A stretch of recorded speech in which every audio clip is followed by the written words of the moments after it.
This video is dedicated to Tom Kane, the man who led with his legendary voice to bring our beloved Halim Andor IV to life within Final Fantasy XII.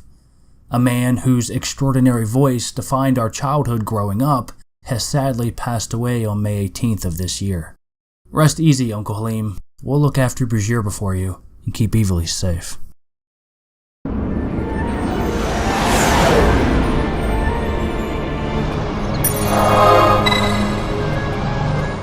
Hey guys, welcome back. All throughout Final Fantasy XII, we witnessed and experienced some rather unsettling events unfold, and it's without a doubt that this game illustrated some things incredibly well, but at other times it left us wanting more. So today I wanted to talk about one of those events, one of Final Fantasy XII's untold stories that surprised me overall, but left me quite muddled. Throughout Final Fantasy XII, there was a piece of lore that involved Vayne Solidor, but also a group of individuals that orchestrated an attack during Vayne's inauguration in Rabanastre, otherwise known as the Resistance. Because of the significance of this event and what it represented, it became quite the mystery when the Resistance just showed up and then was forced into a retreat. The only viable intel that we were ever informed on was when Vossler mentioned at the hideout that Vayne knew of their plans, and how he had deliberately set himself up as bait to lure the Resistance out. Still, after Vaughn, Balthier, Fran, and Ash were captured in the Garamside waterway, the game never really addressed how Vayne caught wind of the Resistance, where they were stationed, and their plans to assassinate him. So today, I decided to venture into history's depths to uncover a piece of mysterious lore that could have been swept away within Ivalice's restless tides. 704 OV marked one of the darkest times in Ivalice's history.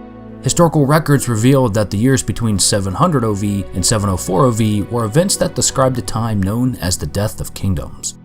Throughout this span of years, we bore witness to the fall of Archadia and Dalmasca at the hands of the Empire. But during this time, Marquis Andor, who was reluctantly pressured by Vayne Solidor, announced that Princess Ashe, who, wrought with grief at her kingdom's defeat, had taken her own life. In the case of Captain Bosch von Ronsenberg, his fate had already been decided.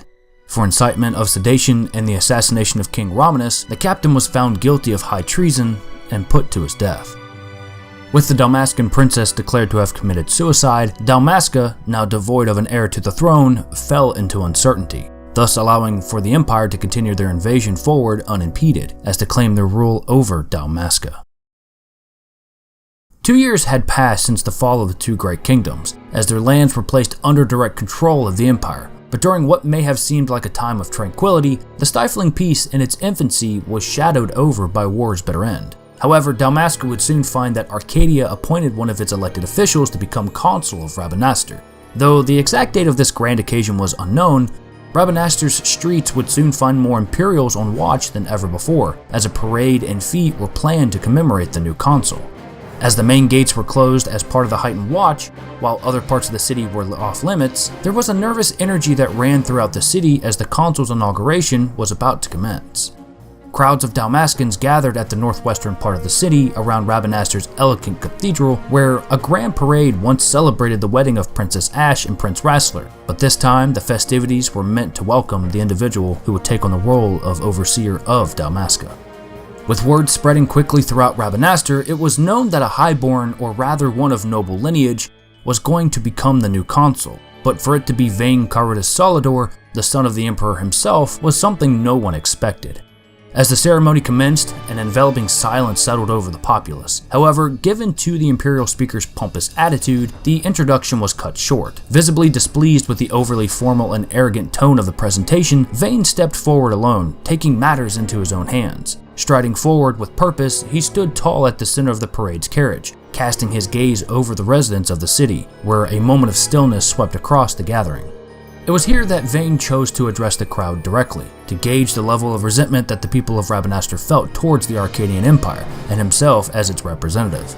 While the people of Rabanastre expressed their fill, Vayne openly acknowledged their hatred, all the while having no intentions of harboring idle hopes and further frustrating that hatred, nor would he ask for any fealty from Rabanastre's citizens. Though admitting the crowd's feelings without defensiveness, Vayne pivoted elegantly, acknowledging the past and praising the late King Romanus with warm, respectful tones. That the pursuit of peace be embraced, and for the people of Rabanastre to rise above the shadow cast by the war prior, a pall only they could surely cast off. To pay one's debt, to endure the hatred, to suffer every sling and arrow, Vayne vowed to defend Dalmasca no matter the cost.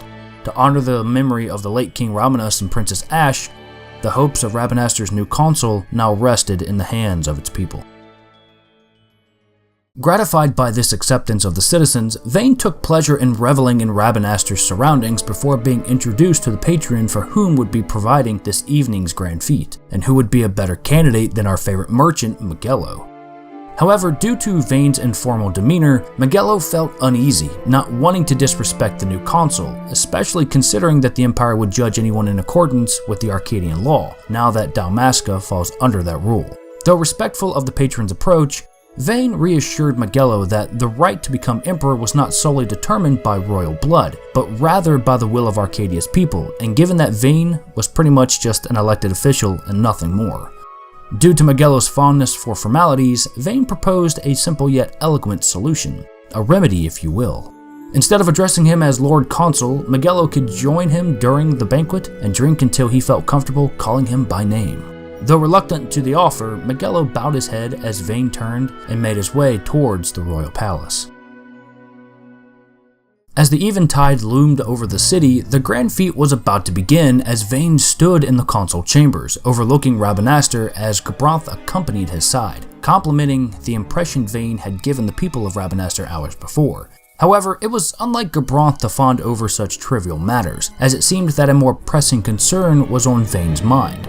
Although this inauguration was a significant occasion, security measures during such a pivotal moment would normally be elevated in case something went awry. Yet, this was not the case. Vayne knew something was up as he turned to Gabranth, remarking that soon they'll be arriving for the banquet. He then inquired about the state of security and how it was faring, but to a response which was something unexpected. Their security was full of holes, as if they wanted something to happen, and because of this, Vayne was surprisingly pleased.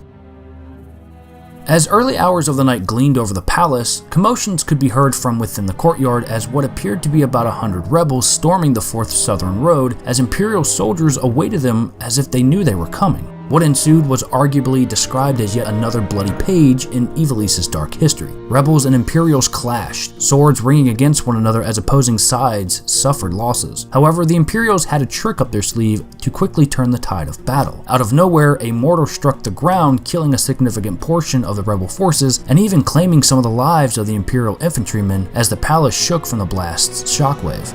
Hidden in the skies above, a cruiser, the Ifrit from the 8th Fleet, made quite the entrance, firing another round as it hurled into the crowds below, causing further casualties on both sides and destroying nearby structures.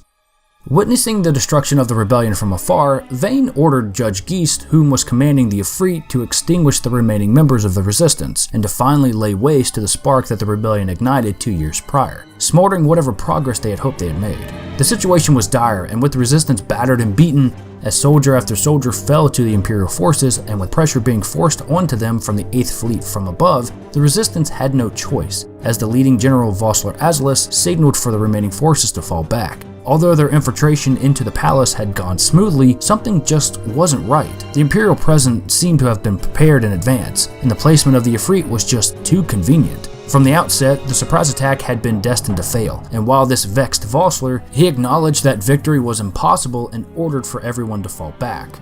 Amidst the order of withdrawal, the figure behind tonight's attack emerged from the shadows, as it was none other than Lady Amalia, as she challenged Vossler's decision to retreat even though Vayne was within their grasp. Vossler wasn't going to risk the safety of their leader or have his men throw their lives away, as there was no point in regaining the body if you lose the limbs in the process. However, Lady Amalia didn't care for any of that, and if getting in just one blow against the Empire, it just might make a difference, even at the cost of one's limbs. Surprised by Lady Amalia's valiance, Vossler made a switch of plans. Within the palace, a small force would have some advantage, giving them a fighting chance to reach Vayne.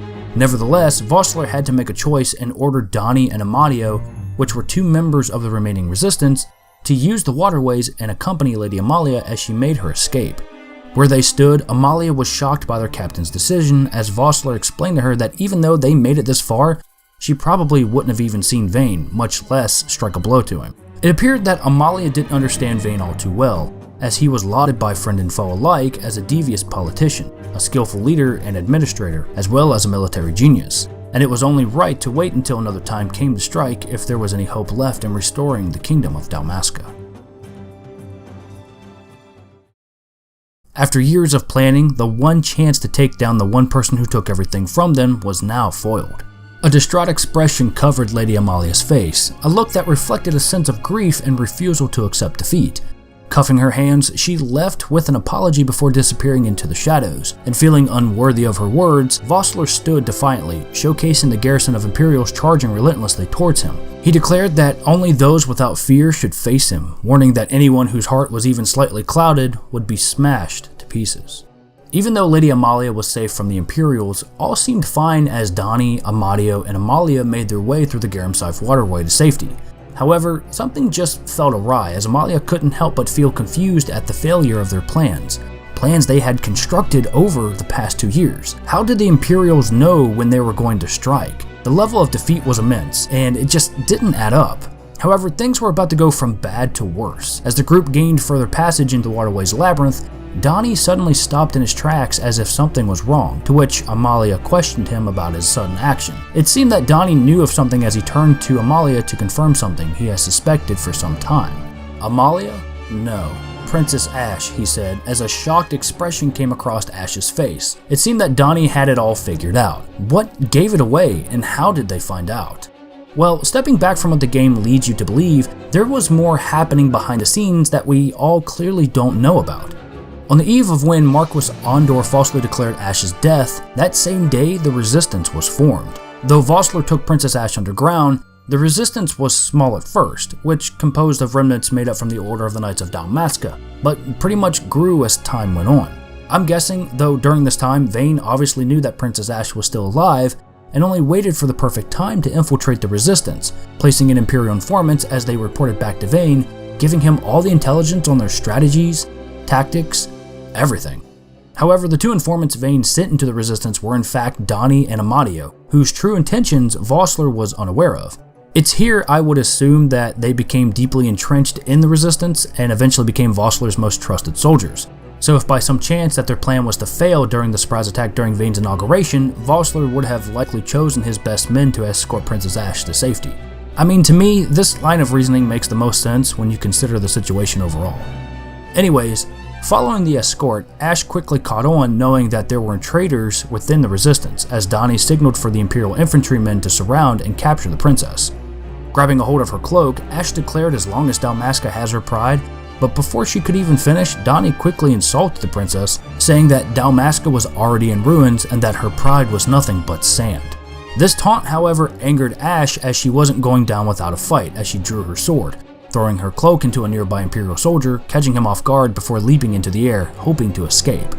However, the plan didn't go as well as another Imperial reached up, grabbed a hold of Ashe's ankle as he threw her to the ground, but Ashe retaliated, striking the infantryman as she cut his hand, breaking free of his grasp before taking off through the waterway. With the informants and infantrymen hot on her trail, Ashe gained ahead just enough to turn around and engage her pursuers. The clash of swords echoed as it was a battle of 3-on-1. As one Imperial guard swung his weapon, Ashe deftly evaded the strike, which came dangerously close to her face, which she quickly countered, striking down her foes, one right after the other, knocking them into the waterway canals below. Though the infantrymen's numbers were falling rapidly, none of the strikes Ashe laid upon them were enough to deal a fatal blow. Winded and worn, Ashe would soon find that her luck ran dry as her path came to an end, as the Imperial guards cornered her, trapping her on a ledge. With no escape in sight, she had no choice but to hold her ground. One after the other, Imperials were struck down, but with each passing swing of her sword and defensive maneuver, Ashe's arms and legs began burning as her limbs showed signs of slowing, as if her entire body was screaming at her, telling her that there was no energy left to fight back. As all hope seemed lost, a voice could be heard from a distance as Vaughn gave words of encouragement to not give up as he ran to her aid and suggested that she jump. With no other options, Ashe turned around and leaped off the ledge, barely escaping capture as Vaughn reached out, catching her. With the Imperial guards right behind them, their ranks only grew by the hour, and following the ensuing battle, Vaughn and the gang came out victorious. After dispatching the guards and giving a brief moment that they had, Vaughn suggested that Ashe should accompany them as it would be better than being by herself. However, despite her distaste for her thieving company, Ashe makes a temporary alliance with Vaughn, Fran, and Balthier under the alias of Amalia until she found her companions. Upon reaching the waterways exit, this is where things kind of turned for the worst. With Imperial guards close behind them, Ashe notices them from a distance, knowing that they came for her alone. As the group prepared for another battle, mist started covering the surrounding area as Fran felt a presence coming their way. Unaware, of course, the Imperial guards were surprised by an unknown beast that suddenly appeared out of nowhere, smashing into them, causing severe casualties. It was the beast known as Firemane. To think that such beasts existed in the waterways was something not unheard of, but rather a rare occurrence. With the Firemane attacking recklessly, it seemed like its attention was more focused on the Imperials, as one would guess it was from the light reflecting off their armor, which probably aggravated it. As the group caught their breath, and with the Firemane occupied, out of nowhere another one suddenly appeared right behind Balthier. Despite his usual charm and agility, he quickly jumped to safety with Ashe just before being crushed by the beast's hoof. Now, I wanted to step back for a second and mention that though the game does have you fight against one Firemane, in the expanded lore there are in fact two instead of the usual one, with the addition of some minor changes that happen which could confuse people. Although the expanded lore hasn't been officially established as either canon or non-canon, you can interpret it in whatever way you prefer. For me, I just find it that it enriches the encounters and adds more depth to an already existing story. Anyways, following this defensive maneuver, Balthier quickly tossed a nearby sword to Vayne as Vayne reached out, catching the blade, only to swiftly evade the Firemane's burning tentacles that struck his direction. Though Vayne was successful, he struck the beast in the head only to be struck back, the attack throwing him into the ground and then into a nearby wall. The idea was to cause a distraction, however, Vayne's naivety led him to interpret it as a sign to attack the beast, which wasn't the case. Unwilling to sit by, Ashe insisted on fighting against the monster as well, and pulled away from Balthier and ran to Vayne's aid, instructing him to use magic to stop the bleeding and heal his body to make it usable again. But by turning her back to the beast, it stood over her as it prepared to attack. Unaware of the Firemane's presence, Vayne quickly shoved Ashe away from him as the beast hurled its foot in their direction, looking to crush them both. Still, before Ashe realized what was going on, all she felt was that her body was moving further away from Vayne as she saw him underneath the beast's hoof as it connected, smashing him completely. Ashe sat there on the ground devastated as the beast now turned his attention to her. Tears escaped from her eyes as she monologued during the events of someone saving her yet again. She felt almost powerless, blaming herself for what she had just witnessed. As the valiant princess that she was, Ashe regained her footing and with it casted words that held weight, almost prevalent towards the beast as she spoke out in anger. Vayne had now saved her life twice, which resulted in a debt that she surely wouldn't ever be able to repay. But before she could say another word, a familiar voice caught her attention as she searched the area to see where it was coming from. It appeared that Vayne had survived, but how? Within an instant just before the Firemane was about to crush Vayne, Fran was able to grab a hold of him and pull him to safety, which further cemented the abilities of what Aviera were capable of. With Vayne now safe, Ashe was able to breathe easy, but not until a gunshot was hurled in her direction, blasting one of the Firemane's tentacles clean off. This, however, pissed off the beast even more as it turned its focus now towards Balthier as he dodged its incoming attacks, demanding that Ashe stay back if she wasn't able to do any damage to the creature. In the end, Ashe felt powerless as she recalled back to a time where she refused to fight and instead chose to drown in her own grief while being protected by others. Still, it was here that Balthier gave words of his own, praising her for how self-aware she was, and that her level of discipline was quite admirable, even though she had refused to fight all those years prior. But she was also willing to run out into the front lines without the slightest qualm. However, he had a bit of advice for the princess, stating that before anyone goes lamenting their own powerlessness, perhaps they should try doing something about it first. Up until now, the battle against the Firemane seemed to have been in the favor of our heroes, but as for the opposing side, things were looking rather grim. With more and more victims falling to the other Firemane, the Imperial guards tried their best to fend off this terrible beast, but unfortunately only bloodshed and corpses laid in its wake. As all attacks failed to tame this creature, it only sped up the inevitable as it grappled the bodies of nearby infantrymen with its tentacles, burning their armor and flesh instantly to a crisp. It even picked up one of the Imperial guards with its mouth and crushed them between its teeth, blood spilling and splattering all to the ground below. However, with the Imperial informants, Donnie was rather unlucky as he was crushed underneath the beast's hoof. Though Amadio was fortunate to survive, Donnie reached out asking for Amadio's help. It wasn't until the Firemane approached as its piercing stare loomed over Amadio as he panicked. With Donnie still latched onto his comrade's leg, Amadio reached out for a nearby longsword, lifted it, and struck Donnie, severing his arm from his body as the sounds of crushing bone and searing flesh echoed throughout the labyrinth. Being the only survivor, Amadio bolted out of there only to realize that Donnie's bloody forearm was still gripped around his ankle as he struggled to remove it before falling to the ground. With nowhere to run, Amadio was sure to meet a grueling death, but before the Firemane could claim its last victim, a figure approached out from the shadows. It was Judge Geese, who questioned the peasant on where he was going. By receiving no response, he turned and confronted the Firemane, hoping that the noble beast could at least provide a worthy fight for him. Although before the beast could strike, Judge Geese lifted his arm, emitting a shockwave of some kind as it literally cut the beast in two, killing it in an instant. With one Firemane out of the way, Judge Geese turned to the only survivor of the Imperial Guards and demanded to be taken to where the Princess of Dalmasca was located. On the other side of the labyrinth within the waterway, it seemed that the Firemane's reactions were only increasing rapidly as our heroes tried attacking the creature, only to be countered in return. It seemed that the surrounding mist was allowing the Firemane to sense movements, allowing it to perceive an attack from any direction, but out of nowhere, a rock managed to break past its defenses, striking the beast's face. As this seemed to only exacerbate the situation, the Firemane turned to where the rock was thrown from, only to realize that its opponent was none other than the Princess of Dalmasca. Using her tenacity, Ashe equipped the two shields and used their reflecting properties as a means to bait and lure the beast into a narrow passageway, as it aggressively charged, barely missing her with its teeth as it looked down on her, giving her a piercing stare as if her next move would be her last. Though she narrowly escaped death, Ashe wasn't out of the fire just yet, as she tripped over her own footing and fell backwards, with the only thing in front of her being the beast itself and its foot as it prepared to crush the only heir of Dalmasca. However, it seemed like the gods had favored the princess as the beast's hoof barely missed, being only mere inches away. The Firemane didn't know was that it walked right into a trap, as the passageway was too narrow for it to move.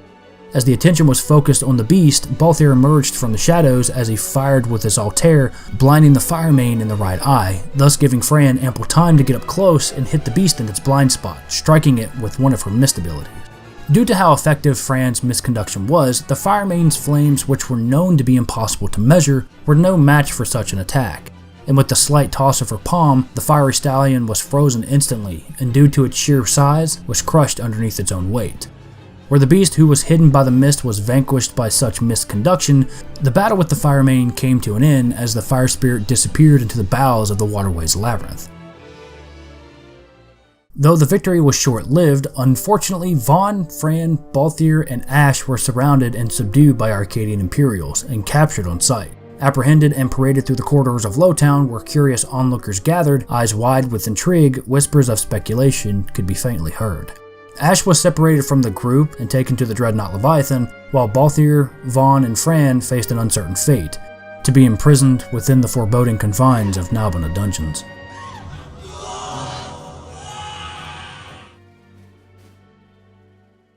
It could be said that Final Fantasy XII is a game that breaks the norm whenever it comes to its storytelling.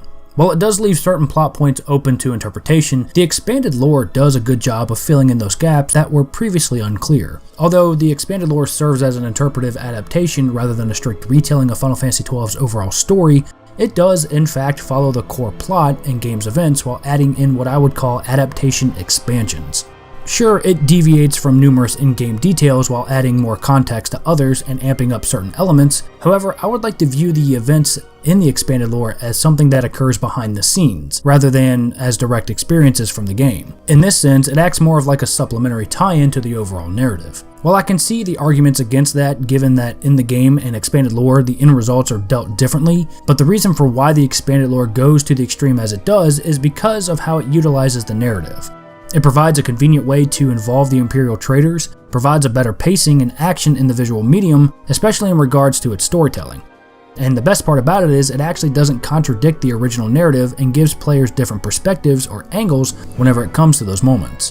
Whether or not you acknowledge the expanded lore, it can be said that it deserves its place when it comes to giving more of that Ivalice flavor to those looking for more within their favorite game. But with all that said, even if you haven't read the expanded lore, despite the game not explaining in detail how Vayne got his information, the game does just enough to point out within its subtleties throughout its visuals, minor events, and storytelling. If you guys enjoyed this video, feel free to leave a like and subscribe to the channel if you haven't already. Share the video to spread the word of Ondor, and don't forget to enable your notifications for new videos when they are uploaded. Thank you guys so much for watching, as I always do appreciate it, and I'll see you all at the Sandsea.